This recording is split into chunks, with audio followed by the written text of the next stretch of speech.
Elon Musk is clearly not happy with the one big beautiful bill that recently passed in the House. The tech mogul took to X yesterday afternoon and wrote, "I'm sorry, but I just can't stand it anymore. This massive, outrageous, pork-filled congressional spending bill is a disgusting abomination. Shame on those who voted for it. You know you did wrong. You know it."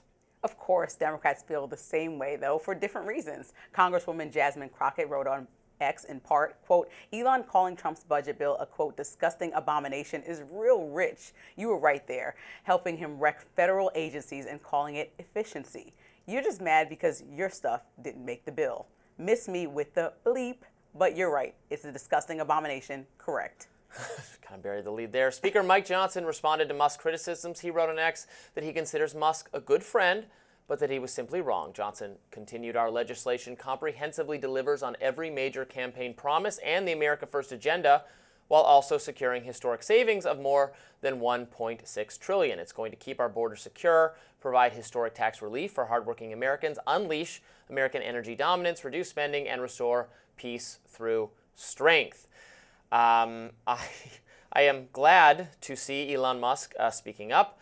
No surprises here. I agree with Elon Musk. I think it is a shame that now that he's kind of exiting and going to have less control or power or influence in the government, he is once again saying things I completely agree with.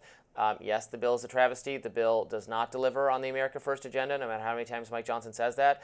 The bill does not cut spending. It massively grows spending. It will increase our debt. We will be even more trillions in debt. It is something that true America First small government people like Thomas Massie and Rand Paul and a few others have been speaking out against for their efforts. They're being, attacked by Trump. They are trying to do, and what Elon Musk is putting into words there is make permanent the DOGE cuts, the trajectory what DOGE was trying to achieve requires a bill that actually constrains spending. This is not that. This is a Biden bill. It's business as usual bill. And at this moment in time, where Republicans actually have control of all three branches of government, and they could actually have legislation that accomplishes what they have run on and cuts government the way they have promised to their constituents year after year they would do, and they're not going to do it. I don't know how they can look themselves in the mirror or how they could expect anyone in the Republican voting bloc to take them seriously, but I guess they're just going to try to mislead Republicans and say, no, actually it does cut spending. It doesn't. It's a lie. Trust Elon Musk. He is right. You said this is a Biden bill, and really no Biden bill would not cut Medicaid in any way. And so there we have it, where people in the Republican Party are also upset about something that Biden would be upset about.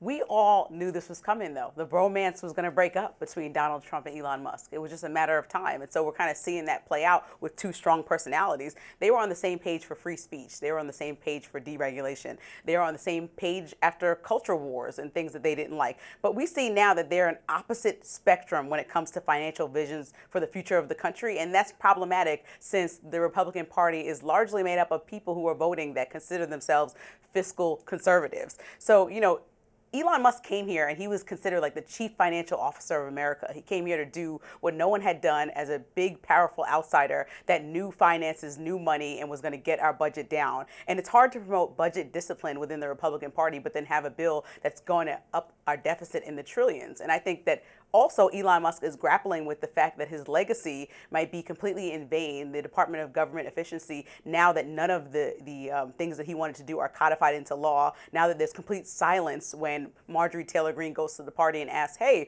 how are we going to make these cuts official? And everyone's silent. And then they're passing this bill simultaneously. It looks like the Republican Party is completely in disarray because there's two major different ideas about how to handle our economy, how to handle our budget, how to handle the deficit. And that has to be a top priority for what people ran on. People voted for Donald Trump, but also were appreciative of Elon Musk saying, come in, let's take a look at our federal budget and what we can cut here, what's wasteful spending. They always talk about fraud and abuse. So to bring this new deficit higher almost contradicts every single thing that he was in office for. Why do we waste taxpayer dollars on the Department of Government Efficiency? It is outrageous, frankly.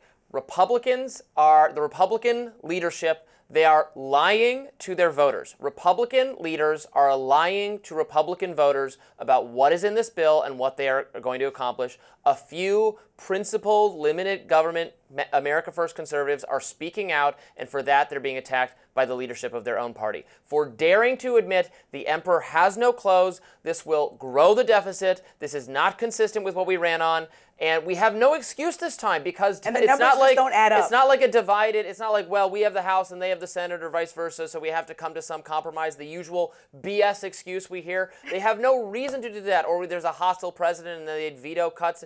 No, Republicans have control, they can do what they ran on, and they just won't do it, and their voters will hate them for it and punish them for it. I hope they deserve to get punished. And instead it's the other way, where they're calling out the few lone voices who are daring to point out that this does not accomplish what we set out to do. It is outrageous to me, absolutely outrageous. And I think part of the problem is that some members of the GOP are relieved that Elon Musk is out the door because he, had this. Because he was calling them out. Calling them out. And say we're going to actually reduce government spending. We're going to fire government employees. We're going to cut down departments. And they're like, oh, wait, we're actually going to do it? Oh, no. I'm not on board with that. I just wanted to talk about doing it. I wasn't ever actually going to do it. That's what we're finding out. I'm happy you can call a spade a spade. Is President Trump profiting from his time in power? Well, Don Jr. defends his dad. That's up next.